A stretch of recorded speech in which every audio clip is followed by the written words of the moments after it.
नमस्कार दोस्तों, आपका स्वागत है यूट्यूब चैनल मंडी भाव राज में। मैं दिनेश चंद पाटीदार और दोस्तों चीनी लहसुन के बारे में बात करेंगे। तो चीनी लहसुन के लिए जो बाज़ार की स्थिति है वो हाल ही में सुधार हुआ है और विदेशी बाज़ार में भी मांग में सुधार देखने को मिल रहा है दोस्तों।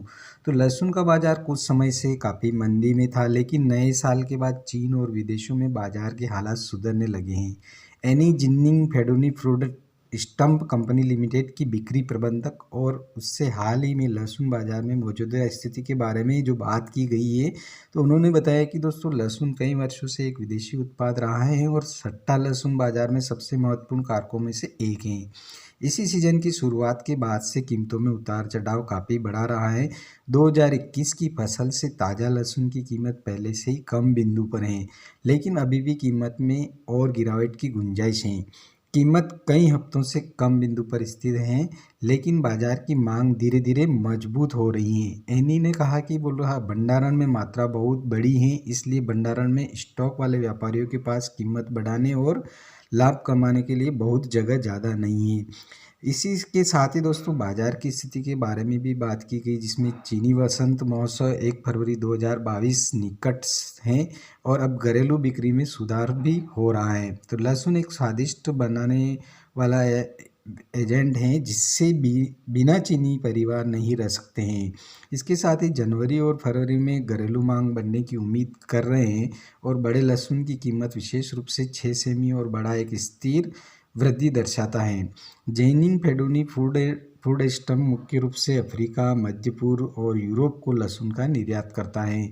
लहसुन की कीमत बहुत कम है, जिसका अर्थ है कि ग्राहकों के लिए जोखिम सामान्य से कम है। यह विदेशी बाजारों में ऑर्डर की मात्रा को उत्तेजित करता है। नए साल के बाद विदेशी बाजारों में मांग में वृद्धि हुई है। कई नए ग्राहकों ने नए ऑर्डर भी दिए हैं, इसलिए निर्यात बाजार में स्थिति में सुधार हो रहा है। लहसुन की मौजूदा एफओबी कीमत लगभग 900 से 1000 अमेरिकी डॉलर प्रति टन है। दक्षिण पूर्वी एशिया अभी भी चीनी लहसुन के लिए सबसे बड़ा बाजार है। दक्षिण पूर्वी एशिया में चीनी लहसुन की विदेशी बाजार की मांग का 60% से अधिक हिस्सा है। इस साल सबसे तेजी से सिकुड़ने वाला निर्यात बाजार ब्राज़ील था। ब्राज़ील में चीनी लहसुन निर्यात से अधिक की गिरावट आई है, पिछले वर्षों की तुलना में 90%। न केवल शिपिंग लागत लगभग 2 गुनी हो गई, बल्कि ब्राज़ील ने अर्जेंटीना और स्पेन से अपने लहसुन आयात का विस्तार किया। यह ब्राज़ील को चीनी लहसुन निर्यात के लिए एक झटका था। कार्गो स्पेस अभी भी प्राप्त करना मुश्किल है और शिपिंग शुल्क भी कम नहीं हो रहा है। यही कारण है कि उन ग्राहकों को सलाह देते हैं जो अग्रिम में कार्गो स्पेस बुक करके के लिए नए ऑर्डर देते हैं। तो इस समय उद्योग में सबसे बड़ी चुनौतियों के लिए फेडोनी फूड स्टम्प कंपनी जो है उसकी प्रतिक्रिया के बारे में पूछे जाने पर उन्होंने बताया कि कई वर्षों से लहसुन का निर्यात कर रहे हैं और उनके पास गारंटीकृत मांग के साथ कुछ बिक्री चैनल भी हैं। तो ग्राहकों की बाजार हिस्सेदारी काफ़ी बड़ी है, इसलिए महामारी का भी इस कंपनी पर कोई असर नहीं पड़ा है। तो दोस्तों ये थी चीनी बाज़ार की जो लहसुन की है पूरी रिपोर्ट है।